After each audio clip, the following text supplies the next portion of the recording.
I want you to close your eyes for just a second. Well, actually, don't close them if you're driving. Yeah, please keep your eyes on the road. Right. But if you are somewhere safe, I want you to picture this. You are standing in Grand Central Station, or maybe the London Underground. Right, at peak rush hour. Exactly. It's like 5:30 in the evening. The air is incredibly thick. It's hot. Visceral. Yeah, it's this absolute river of humanity just flowing past you. Thousands of people. You've got shoulders brushing against shoulders. Everyone's eyes are just glued to their phones. The sound of shoes on the concrete, it's totally overwhelming. And when you stand there and you look out at that sea of faces, what is the default assumption your brain makes? It's an automatic process. Right. You just think, okay, these are people. We are all the same. We are all dealing with the same rent prices, the same heartbreaks. The same biologically hardwired need to just eat and sleep. Exactly. We assume we are one species running the exact same race. And that is the fundamental assumption of modern humanism, really. The idea of a shared singular human experience.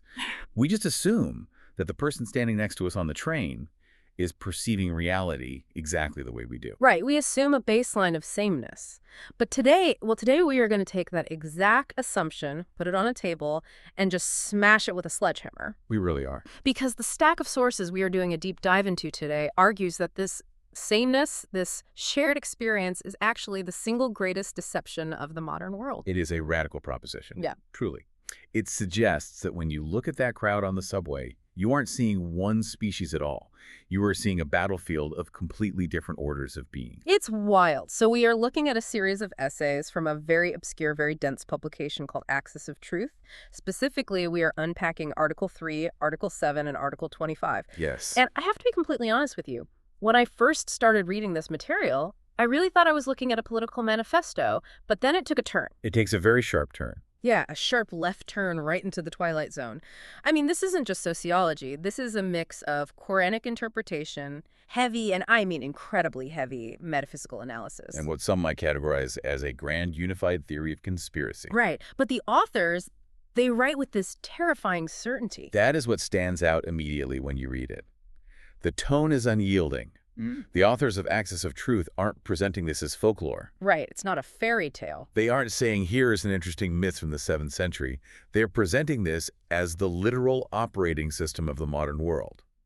They argue that humanity is not one flat layer, but this layered reality of 4 distinct conditions of being. And that the world is currently being run, managed, and architected by a hierarchy that isn't even fully human. Yes. So our mission today is to unpack what they call the pre-Adamite hypothesis. We're going to look at the machinery of power through their specific lens. And I really have to warn you, listener, and I mean, this gets dark. It does. We are going to talk about things that sound like science fiction or straight up horror. Hidden elites, non-human entities, and a literal war for the human soul.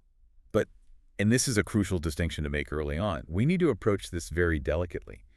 It is so easy to dismiss this as just another lizard people theory, right? Oh, absolutely. But the text is far more sophisticated than that. We really need to frame this as an ontological investigation. Ontological. Okay, so you dropped that exact word on me in the pre-show chat. That Right. is a $5 word. Let's unpack that before we go any further. Why are we using philosophy terms to discuss what sounds like a conspiracy theory? Because the word conspiracy implies a secret plan by people to do something illegal or nefarious. Ontology is the study of being. Of existence. Exactly, of existence itself. The central conflict described in these sources isn't about resources or land or who wins the next election. It is about the very nature of what it means to exist. Okay. It is a conflict between 2 fundamental materials, fire and clay. Fire and clay. Okay, this is the big bang of this entire worldview. If you don't wrap your head around this, you don't get the rest of the theory. Correct. To understand the pre-Adamite hypothesis, you really have to go back to the very beginning. The texts reference the Quranic creation narrative, but they analyze it with a very specific, almost forensic lens. Right. You have Adam, the first human, created from clay. And I think most people have heard that concept before, even if they aren't religious at all. You know, from dust you came, to dust you shall return. Yes. But the source material describes clay in a very specific, almost scientific way. They focus heavily on the properties of the material itself. Think about actual clay. If you hold a lump of wet clay in your hand, what does that feel like? It's heavy, it's cool to the touch, it's dense. It is dense. It is humble. It just sits there in your palm. But It is also absorbent. Yeah. It takes water. It is malleable. You can shape it into anything. Right. And most importantly, if you drop a clay pot and it shatters on the floor, you can grind it back down, add some water, and remake it. It has this immense capacity for renewal. Okay. So clay is resilient, it's humble, it's grounded. Yes. And into this clay, the Creator breathed the Ruh, The divine spark. the divine spark. This spark is the capacity for remembrance. It is the connection to the divine. That is the fundamental definition of a human being in this text. Clay plus spark. Okay, so that is team clay. That's us. Or yeah, mostly us, hopefully. But then the text introduces team fire. The Jinn. Yeah. The sources emphasize over and over that these beings were created before Adam. That is why they use the specific term pre-Adamites. Right, because they were here first. They were here first. And their nature is fundamentally, elementally different from ours. See, I think when people hear the word Jinn, they immediately think of Aladdin. They think of Robin Williams popping out of a magic lamp, making pop culture jokes. Or they just think of a standard ghost story. And the source is very quick to completely dismantle that Disney-fied image. They argue that Jinn are not spirits in the way we usually think of ghosts. Like immaterial, wispy things floating through walls. Exactly, no. The text clearly states they are men of a different order. Men of a different order. I have to tell you, that exact line gave me literal chills when I first read it. It should give you chills Ah, because it implies biology. yeah. It implies a physical structure. The text says they are gendered, they reproduce, they have complex societies, they have languages. So they aren't just ideas. No, they are biological entities, Yeah. but their biology is based on fire rather than clay. So let's talk about the physics of fire then. Because if clay is heavy and humble and just sits there, what is fire? Well, fire is pure energy. It is heat, it is light, but look at how fire actually behaves in the real world. It completely defies gravity. It always reaches up. It always goes up, it is proud, it expands rapidly, and most importantly, fire consumes. Clay can sit in a dark room for 1,000 years and just be clay. Fire cannot exist unless it is actively destroying something else. It fundamentally needs fuel. It's parasitic by its very nature. It has to eat to live. Exactly. It is intense, it is willful, and it is highly volatile.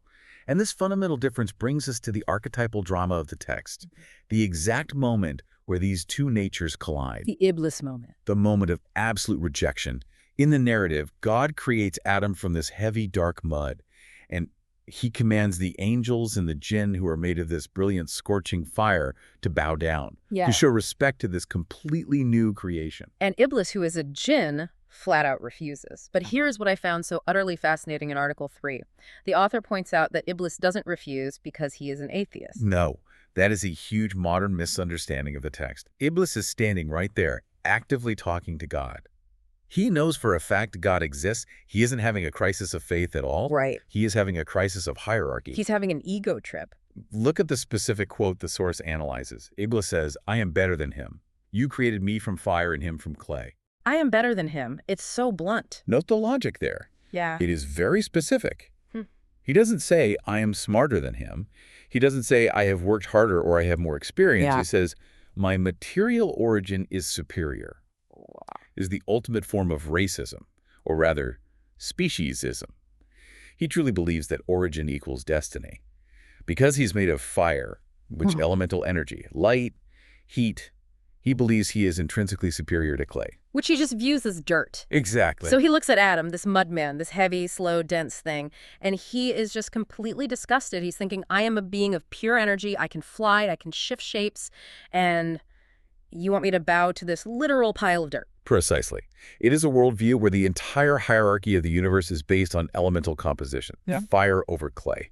And the source argues that this wasn't just some one-time tantrum in heaven. Right, it didn't end there. No. This refusal established a permanent, ongoing hierarchy that Iblis and his kind have been actively trying to enforce on Earth ever since. They believe they are the rightful rulers of this planet, and that we are, at best, cattle. And at worst, a cosmic mistake. Yes. This is where the source dives deep into the taxonomy of these pre-Adamites. Because apparently, fire isn't just one monolithic thing. It's not all just one big bonfire. There's a rigid class system within the fire itself. Yes, and this is absolutely critical for understanding the hidden control aspect of the theory. If you don't understand the difference between the types of fire, you won't understand how they operate in our world. Right. The text distinguishes between scorching fire and smokeless fire. Okay, let's break that down for everyone. Let's start with scorching fire. The text links this to what it calls the Ifrit class. Think of a really dirty fire, a wood fire that pops, crackles, throws out thick smoke and wild sparks. It's dangerous, yes, but it is incredibly erratic. It's messy. It's very messy. These beings are described as volatile, impulsive, highly emotional, and chaotic. So these are essentially the foot soldiers. Exactly. The sources say these are the ones responsible for what we might historically call hauntings, or obsessions, or chaotic poltergeist activity. They are used purely for distraction. Because they're loud. They're loud. They bang on the walls, they scream in the night. But because they are chaotic, they are ultimately expendable to the higher-ups. They are not the ones running the show. If you are dealing with a poltergeist throwing plates around, you are dealing with a low-level thug. The ones running the show, the ones the text says we really need to worry about, are the smokeless fire. The elite. Article 7 uses a very specific chilling metaphor here. It says, think of a blast furnace in a modern steel mill, or the intense blue flame of a high-end gas torch. There's no smoke. There is no smoke, there is no crackle. There is just a steady, invisible, terrifying intensity. They burn without spectacle. That specific line really stuck with me when I was reading. It implies extreme discipline. The smokeless elite are described as highly refined, invisible, and utterly commanding. They don't want to scare you by slamming a bedroom door. That is child's play to them. They want to rule you. And their strategy entirely reflects that. The scorching fire might try to possess a person and make them act crazy, but the smokeless fire, they do something completely different. They realized a long, long time ago that you cannot rule clay forever by brute force. Force is inherently fragile. If you rule by the sword, the clay will eventually rise up and crush you with its sheer weight. Right, because there are billions of us and relatively few of them. Exactly. So the smokeless elite, according to the text, rule by architecture. Architecture. That is such a fascinating word choice to describe demonic control. It is the perfect word, though. They build systems. They build our banking systems. They build massive religious institutions. They build political ideologies. They build cultural norms. They build the matrix. They build the invisible walls of our reality so that we walk exactly where they want us to walk without them ever having to physically push us. I really like the analogy of the prison here. If you have an armed guard actively pushing you into a jail cell, you know you are a prisoner, you instinctively fight the guard. But if an architect designs a building where the hallways just naturally beautifully curve right into the cell, you walk in there yourself. You might even think the cell was your own idea. That is the ultimate goal, to make the prison feel like a comfortable home, to make the mechanisms of control feel like human progress. And this brings us right to the present day. The source argues that this fire architecture is now the dominant, overarching structure of our modern world. But to really see it, we have to go back to that hook from the beginning, the illusion of sameness. Right. Because if these fireborn architects are actually running things, they clearly aren't doing it openly. I don't see anyone walking down Wall Street with horns or glowing red skin. No, and that is exactly where the pre-Adamite hypothesis gets truly paranoid. The source says they use camouflage. And not just camouflage for themselves, they have actively fragmented us. This brings us into section 2 of our deep dive, the 4 conditions of man. The source argues that if you walk down that busy street we talked about, if you look closely at the people in that subway car, you aren't seeing one species. You are actively interacting with 4 specific types of sentient life. And the terrifying part is, you cannot tell them apart just by looking at their physical bodies. You have to look at their ontological signature. Okay, let's run through these 4 categories. Number 1 is what they call the standard model, the Clayborn, or Allens. This is the vast majority of humanity, the standard human condition. They're created from clay, and they possess the latent potential for the divine spark. Okay, so that is your neighbor, that's your cousin, that's the guy making your coffee at the drive-thru. Yes. But there is a massive catch with the Clayborn. The text explicitly calls them the forgetful ones. Forgetful of what, exactly? Forgetful of their divine origin. Their superpower, if you will, is their deep empathy and their capacity for remembrance, the ability to truly connect with the divine. But their fatal flaw is that they constantly fall asleep. They get distracted. They get intensely distracted by the physical world. They Yeah. get caught up in the glamour of material success, of entertainment. They are fragile, yes, but they are entirely redeemable. They are the actual battleground of this whole war. Okay, so that is most of us just out here trying to get by, forgetting where we put our car keys, forgetting our divine origin, getting distracted by binge watching Netflix. Right. Then we have number two, the Fireborn, or Algin. We just talked about them in depth. The pre-Adamite men. But here, the text makes a crucial implication. It implies that they can physically walk among us. Wait, are we talking about shape-shifting? Yeah. Or possession? The text is deliberately ambiguous on the exact mechanics here, but it strongly suggests a form of cloaking, whether that is literal physical shape-shifting or a powerful psychic glamour that simply makes our brains see them as normal humans. The end result is exactly the same. They are here, and their internal characteristics are completely distinct from ours. They possess massive intellect, but zero humility. They have brilliant long-term strategy, but absolutely no conscience. They view the entire world strictly through the lens of power hierarchies. To them, life is nothing but a game of domination. So if you meet a Fireborn, they might look perfectly human. They might even be incredibly charming. But it is a cold charisma. You know that feeling when you meet someone at a party and they are saying all the right things, they are smiling at exactly the right times, but the literal air around them just feels sharp. Yes, like static electricity, like your hair is standing up. Exactly. Your intuition, your clay, is subconsciously reacting to their fire. You feel physically unsafe, even if you can't logically explain why. That is your biological alarm system going off. That is wild. Okay, then we have number three. This is sort of the aspirational category in the text. The Spark Awake, or Honest. These are clay-born humans who have fully woken up. They are biologically exactly the same as the standard clay-born, but they have actively ignited that divine spark within themselves. They are highly conscious of the trust, the amana from God. So they essentially see the matrix for what it is. In a very real sense, yes. They can see right through the glamour and the manipulation of the fireborn systems. They aren't easily distracted or controlled by fear because they deeply remember who they actually are. They are the ones who can spot the fireborn almost instantly. Which brings us to number four. And honestly, I kind of wanted to skip this one when I was reading the notes. This is the one that really gave me the creeps. Shadow Man. The hybrids. This is where the source material gets incredibly specific and deeply disturbing. Yes, this category challenges our most basic assumptions about the people around us. The text describes them as biological humans who are spiritually hollow. There's this one quote on page 12. I actually wrote it down. It says, "They have hearts they do not understand with. They have eyes they do not see with." The Shadow Men represent the ultimate functionaries of the control system. Imagine someone who is biologically human. They have a physical body made of clay, but they completely lack the divine spark. They are completely hollow inside, filled instead with the cold intellect of the fire system. I really want to push on this concept for a second. What does that practically mean, to lack the spark? Are we talking about like a literal zombie? No, and that is exactly what makes it so terrifying.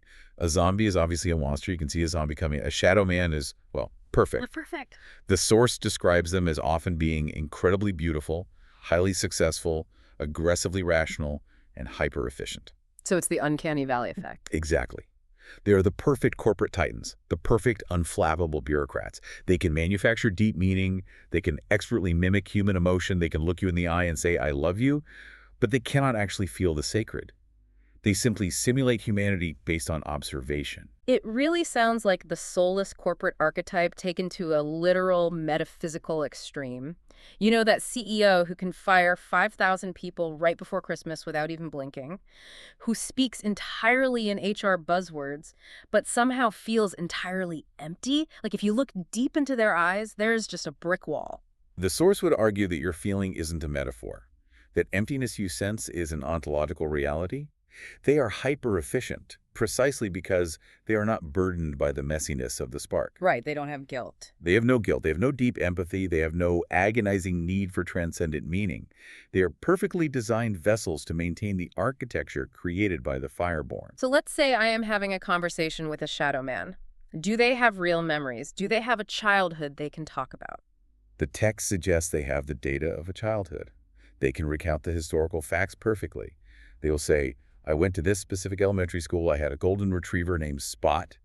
but there is absolutely no emotional resonance behind the words. It's just file retrieval. Yes, it is file retrieval, not true reminiscence. That is genuinely terrifying. It forces you to completely rethink interactions you've had in your own life. You start to wonder, was that customer service rep just having a really bad day? Or was I literally talking to a shadow man? And that is exactly the paranoia, or perhaps the radical awakening, that the text invites. Yeah. It actively asks you to discern between spark and shadow in your daily life. It begs you to stop blindly assuming that everyone operating within the system actually has a soul. Man. So we have these four types walking around, but they aren't just mingling randomly on the street like a soup. There is a rigid structure to all this, a hierarchy. The sources describe it as the pyramid of fire. Yes. Article 7 gives us a very clear, highly visual breakdown of this entire control structure. It is a literal pyramid of power. Let's start at the very top. We have the strategist, Iblis. Right. And his ultimate goal, as stated in the text, isn't just mindless destruction. That is way too simple for a being of his vast intelligence. His goal is replacement. Replacement of what? He wants to replace humanity's organic connection to the divine with a synthetic connection to his system. He wants to definitively prove his original point, that clay is fundamentally inferior, by making the clay voluntarily submit to the fire. And right below him, we have the smokeless elite we mentioned earlier, the hidden rulers. These are the master architects, the grand planners. They operate on a timeline of centuries, not decades. They don't think in terms of 4-year election cycles. They think in sweeping 500-year epochs. But below them, this is where the pyramid actually crosses over into our visible physical world, the hybrid elite. The sources make some extremely specific and highly controversial claims in this section. They describe this group as being either genetically or ritually engineered to act as a bridge between the fire and the clay. Bridges. Why do they even need bridges? Because a being of pure, smokeless fire cannot easily rule a dense world of clay directly. It is too alien. The vibrational frequencies just don't match up. So they absolutely need intermediaries. They need biological suits that can safely hold the fire. The hybrid elite are carefully placed in key leverageable positions: high finance, mass media, global governance. The text actually explicitly names specific groups here. And I know, listeners, you have heard these exact names before in every internet conspiracy theory ever made. But bear with us on how this text frames it. It mentions Skull and Bones, the Lima, the OTO, the Bohemian Club, Bilderberg. Yes, but the reason it mentions them is entirely different from the standard internet chatter. It doesn't say these are just exclusive country clubs where rich people smoke expensive cigars and plot to lower their taxes. Right. The source forcefully argues these are actual initiation centers. And this is a very dark turn in the text. It speaks extensively about initiation through trauma. Yeah, this part of the reading was really rough to get through. It mentions SRA, satanic ritual abuse, and M-culture-style psychological conditioning. The core theory here is that to make a human a being of clay into a suitable vessel for a fire entity, you have to completely fracture their soul. You literally have to break the clay vessel. How do they do that? Extreme trauma. Specifically, early, severe, highly distinct trauma violently splits the human psyche. It creates profound dissociation. When the mind splits into pieces to protect itself from the unbearable pain, it creates deep cracks in the person's ontology. And the source argues that the fireborn entities use these exact psychological cracks as entry points to insert their own consciousness. So the claim here is that these global elites, the people we see running the world, they are fundamentally damaged goods. They are programmable goods. That is the key distinction. They look incredibly powerful in our eyes. They have the private jets, the billions of dollars, the massive global influence. But in the actual hidden hierarchy, they are absolute slaves. They're just puppets. They are hollow vessels. They have been intentionally emptied out through ritual trauma so they can flawlessly carry out the multi-generational agenda of the smokeless fire without their innate human conscience getting in the way. So if you look at a world leader who seems to have absolutely zero empathy, who seems almost robotic in their cruelty or their policy decisions, the source says that is not an accident of personality that was ritually engineered. Correct. A fully intact human being who still possesses their divine spark would eventually reach a breaking point and say no. A fractured, reprogrammed vessel literally cannot say no. Unbelievable. And what about the people right below them, the mid-level bureaucrats, the university academics, the mainstream journalists? The text calls them the managerial class, or ideological Right. hybrids. These are the people who aren't necessarily in on the big secret. They haven't been invited to the Bohemian Grove. They haven't been ritually abused in secret basements. But they have been completely ideologically possessed. They've essentially downloaded the software update without reading the terms and conditions. Yes. They eagerly serve the system of inversion. They genuinely believe in modern progress. They fiercely believe they're doing the right thing, but they're relentlessly enforcing policies and cultural ideas that actively hollow out the rest of humanity. They are the daily enforcers of the architecture. They are the ones physically building the beautiful hallways that lead directly into the prison cells. And then at the very bottom of the pyramid, The Gog and Magog masses. The herd. That is the sleeping clay. us again. Yes. The source bluntly describes the role of the masses in this grand system as simply providing raw energy, attention, emotion. We are just the batteries, literally like in the movie The Matrix. In a very real metaphysical way, yes. We provide the manufactured consent and the raw emotional fuel that keeps their entire architecture running smoothly. Okay, we need to talk about exactly how they keep us sleeping. Because if billions of people suddenly woke up tomorrow, if the clay remembered it was actually clay and not just a battery, this entire pyramid would flip over pretty fast. Instant. So Section 4 covers the mechanisms of modern control, and the very first concept they introduce is inversion. Inversion is a deeply fascinating and incredibly disturbing concept to observe in real time. The source argues that the fireborn system deliberately, systematically inverts organic reality. It goes out of its way to make the profoundly ugly appear beautiful and the truly beautiful appear ugly. It makes the taboo normal and the sacred totally taboo. Exactly. The text gives some heavy examples. It talks about normalizing the corruption of children, intentionally confusing fundamental gender and identity, and what it specifically calls sacrilege, dressed as high art. Think about something as simple as modern architecture compared to ancient architecture. Ancient architecture, whether it's grand cathedrals, sprawling mosques, or ancient temples, was specifically designed to lift the human spirit upward, to actively resonate with the divine frequency. Modern architecture, like concrete brutalism or those endless, soul-crushing glass boxes in financial districts, is intentionally designed to make you feel incredibly small, to make you feel like a disposable unit in a giant spreadsheet. It's ugly on purpose. The argument is that this isn't just some accidental cultural drift or a bad aesthetic trend. It is a highly specific, calculated strategy to disarm the spark. How exactly does making a building ugly or making weird art disarm a divine spark? Because the spark that divine Ru naturally resonates with truth, beauty, and purity. That is its native programming language. If you intentionally surround a human being with relentless ugliness, moral perversion, and visual chaos from the exact moment they're born, you effectively dull their spiritual sensitivity. You jam the signal. It's like trying to hear someone whispering your name while you're standing in the front row of a heavy metal concert. Exactly that. If you successfully kill a society's sense of shame, if you kill the natural biological disgust for what is inherently wrong, the divine spark can no longer function as an internal compass. You become completely morally disoriented. And a morally disoriented human is incredibly easy to herd and control. If you fundamentally don't know which way is up anymore, you'll just blindly go wherever the fire leads you. Wow. And this leads right into the next major mechanism they discuss.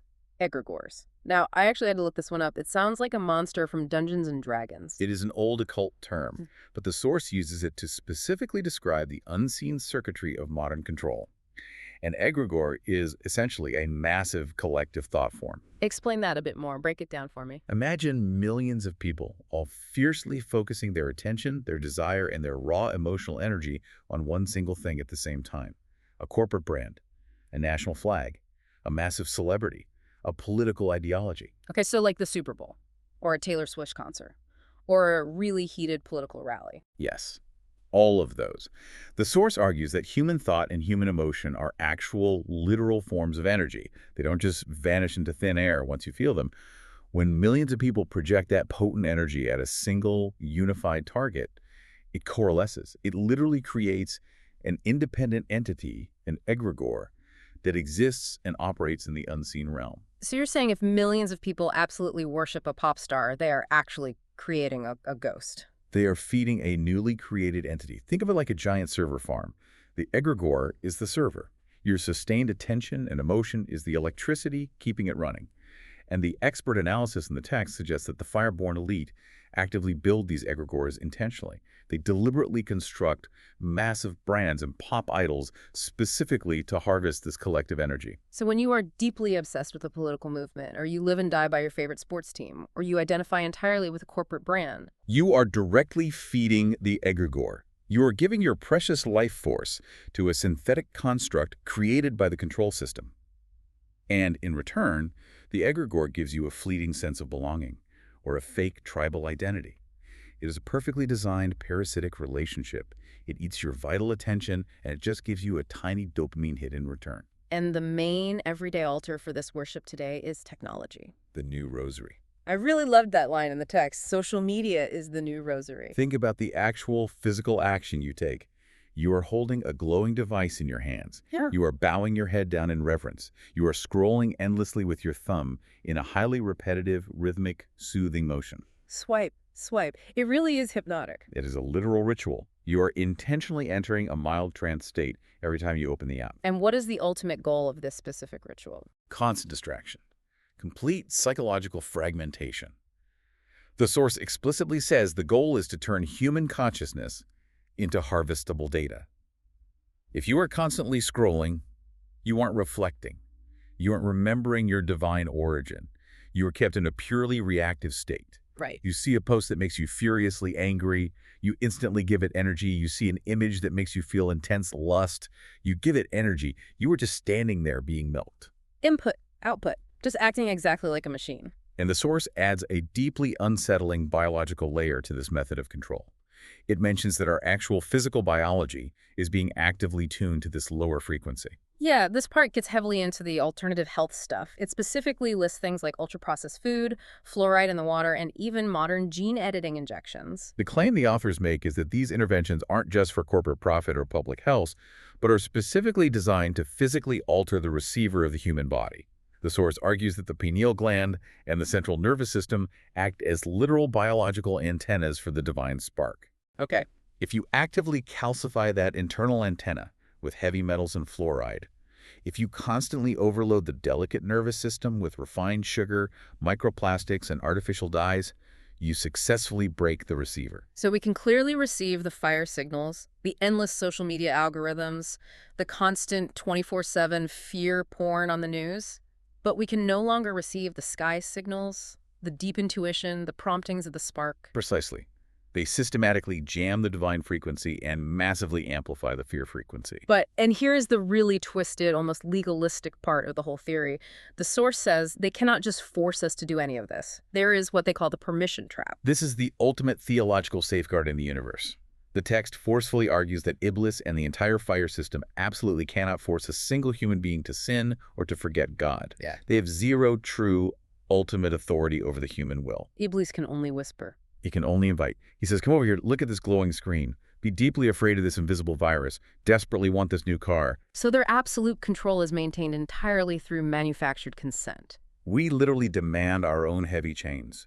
We beg for more government surveillance because they have made us so afraid of each other. We eagerly ask for more digital distraction because they have made our inner lives so painfully boring. We literally vote for the solution that the Fireborn conveniently offer us, completely failing to realize that their solution is the actual cage. It's the ultimate cosmic con job. They manipulate you until you gladly lock the cell door yourself and hand them the key. It really reminds me of those old European vampire stories. A vampire physically cannot cross a threshold into your house unless you verbally invite him in. That is precisely the dynamic. The entire control system is vampiric in nature. Yeah. It absolutely requires your daily invitation. Every single time you click, I agree without reading, every single time you consciously choose mindless fear over quiet faith, you are actively inviting the vampire into your living room. That is it. Man, that is heavy. It violently puts all the responsibility right back on our own shoulders. We aren't just helpless victims in this grand conspiracy. We are active accomplices. We are daily collaborators until the exact moment we finally choose not to be. Which perfectly brings us to Section 5. And I feel like this is the major pivot point of the entire show today. We have just painted this massive, terrifying, globe-spanning picture of omnipotent fire overlords running everything. But the source material takes a very sharp, very sudden turn right here. It says, despite all their power, they are absolutely terrified of us. This is the concept of ontological disruption. Despite all their grand architecture, despite all their massive global egregores, despite their perfectly programmed hybrid elites, the Fireborn are fundamentally scared to death of the Clayborn. But why? I mean, if we are just stupid mud people to them, if we are just batteries, why are they scared? Because of the root. Because of the divine spark hidden inside the mud. Let's break down the exact reasons why this tiny spark completely breaks their massive system. First up on the list, unpredictability. Remember, fire is inherently deterministic. It is purely computational. Input always equals output. Massive algorithms are the ultimate expression of fire logic. If I harvest enough of your personal data, I know exactly what product you will buy, I know exactly what candidate you will vote for, I know exactly what headline will trigger your fear. I can perfectly predict your future. But the spark ruins that. The spark allows for super-rational choices. A human being fully operating from the spark can suddenly choose to do something that makes absolutely zero logical sense within the power system. Give me an example. Like what? Like willingly sacrificing your own life to save a complete stranger, like flat out refusing a massive corporate bribe even when your own children are starving. Like choosing to genuinely forgive someone who completely destroyed your life. Just love without utility. Exactly. Love that demands absolutely nothing in return. The rigid fire system mathematically cannot model that behavior. It completely breaks their predictive algorithm. It is a literal glitch in their matrix because that kind of love comes from a source completely outside of their closed earthly system. So when a human acts purely from the spark, the fire elites are just staring at their monitors going, does not compute, system error. It creates absolute chaos in their perfectly ordered world. It instantly creates a glaring hole in the prison wall. The second reason they are terrified is that the spark invalidates hierarchy. Go back to the beginning. Remember, Iblis says, I am better than him. His entire psychological self-worth is entirely based on being higher up on the ladder than someone else. The spark effectively says the ladder itself is a complete illusion. The source makes a really beautiful, profound point here. It says a poor, completely unknown person who holds the spark is infinitely superior to the highest, wealthiest, fireborn elite on Earth. Imagine how deeply infuriating that is for a cosmic being entirely made of pure pride. To look down at a literal nobody, someone with zero money, zero political power, zero social status, maybe they are just cleaning floors in a hospital for a living, and to see that this nobody possesses a brilliant light, a deep inner peace, and a direct connection to the creator of the universe that the elite can literally never buy, steal, or build. It must drive them absolutely insane. It fundamentally proves that their core beliefs, their inherent superiority, is a massive lie. They have violently hoarded all the earthly power, but they remain completely hollow inside. The humble clay has absolutely nothing in this world, but it is totally full. And finally, the text talks about the concept of return. The Fireborn are deeply, pathologically obsessed with their own legacy, with writing history, with building massive stone statues, giant skyscrapers, and global systems that they hope will last forever. Why do they do this? Because they have nowhere else to go. They are permanently bound to this physical plane. They are essentially highly advanced earthbound spirits. But the spark is different. Spark inherently doesn't need a worldly legacy. It doesn't need a marble statue or its name on a hospital wing. It knows it is simply a traveler here. It originated from God, and it will eventually return to God. So the Clayborn can just walk away. We can mentally and spiritually walk right away from the game. And if we refuse to play, their entire game collapses. Their massive egregores starve to death. Their giant pyramid crumbles into dust because there is suddenly no one at the bottom willingly holding it up. So what is the actual weapon then? If we are in the middle of this massive ontological war and the enemy is an army of invisible fire architects, what are we supposed to do? Do we go out into the streets and protest? Do we violently fight the elites? The source is incredibly clear on this point. No. Fighting fire with more fire just creates a much larger fire. If you violently hate the control system, you are still actively feeding that exact system with your intense emotional energy. So what on earth is the solution? The Qur'an. The practice of remembrance. See, when I read that, it sounds way too simple. Just remember, it sounds like a catchy bumper sticker, not a strategy for global spiritual warfare. But you have to view it in this specific metaphysical context. In this framework, it is a highly militant act. True remembrance means consciously, violently disconnecting your mind and your heart from the feeding tubes of the egregore and intentionally reconnecting your attention back to the divine source. It's literally pulling the plug on the matrix. It is the practice of active, relentless consciousness. The source boldly argues that the real battle is not happening in the streets or in the voting booths. It is happening entirely within the inner citadel of the human heart. The quote that hit me hardest was, "When you finally withdraw your fear and your attention, the fire simply burns itself out." Because fire absolutely needs fuel to exist. Clay does not. Clay is perfectly self-contained and at peace when it holds the spark. Fire must constantly consume just to stay alive. If we simply stop letting them relentlessly consume us, if we cut off our precious attention, our daily outrage, our manufactured desires, they wither away. They mathematically starve. It completely transforms the simple act of ignoring the daily news. It changes it from an act of political laziness into a profound act of spiritual warfare. It is the ultimate human rebellion.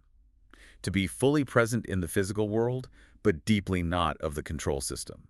To sit quietly in that chaotic subway car we started with, completely surrounded by the blaring noise and the flashing digital ads and the thick anxiety of the crowd, and to be perfectly, unshakably still inside, to truly remember exactly who you are. Wow. So where does this incredible theory ultimately leave us today? We have journeyed all the way from the ancient cosmic jealousy of Iblis, down through the hidden ranks of the smokeless elite, down through the hollow corporate shadowmen in their glass towers, and right into the mind-numbing scroll trance of our own social media feeds. It is a sweeping journey from the very beginning of cosmic time right down to the glowing screen currently sitting in your hand. And the lens here, I mean, even if a listener sitting at home right now thinks, okay, this is way too sci-fi, or this is a bit too strictly theological for me, it is still just such a profoundly powerful tool for critically looking at the modern world. Absolutely. Even if you only engage with it as a pure metaphor, it explains so much of our daily reality. It perfectly explains why our massive bureaucratic systems feel so intensely dehumanizing. It explains why worldly success in our culture so often strongly correlates with a psychopathic lack of empathy. It explains why our mainstream culture seems so weirdly obsessed with total moral inversion and visual ugliness. Whether you believe in literal biological Jinn walking around or not, the Pyramid of Fire is an incredibly accurate psychological map of how modern power actually feels to the average person. It really gives you a concrete language for that nagging background feeling of something is just deeply, fundamentally wrong with this picture. It totally validates your deepest human intuition, that the baseline sameness they constantly sell us is a massive lie. That there are indeed highly organized forces at work in our daily society that absolutely do not have our best human interests at heart. And ultimately, it empowers you, because the entire theory fundamentally says you have something incredibly precious that they don't. You hold the spark. You have the innate, God-given ability to simply remember. And that remembrance is the ultimate victory. Not violently conquering the physical world, but quietly remembering exactly who you are while you walk through it. So here is the final provocative thought we want to leave you with today. The source clearly states that the greatest trick, the ultimate deception of the fire, is sameness. The comforting, numbing idea that we are all just interchangeable biological units in a giant economic machine. It is the perfect, seamless camouflage of a highly evolved predator. So the tough question for you listening right now, the very next time you are standing in a crowded room, or the next time you are mindlessly doom-scrolling through your infinite feed, I want you to stop and ask yourself, who are you actually interacting with? Are they awake? Are they deeply asleep? Or are you looking at someone who is completely hollow? And perhaps the much more difficult, much more personal question to face, which exact part of you is sitting in the driver's seat right now at this very moment? Is it the humble clay that deeply feels and quietly remembers? Or is it the restless fire that just desperately wants to consume, to blindly judge, and to burn? The real battle isn't out there. It's right in here. Thank you so much for taking this deep dive with us today. Until next time, please keep the spark alive.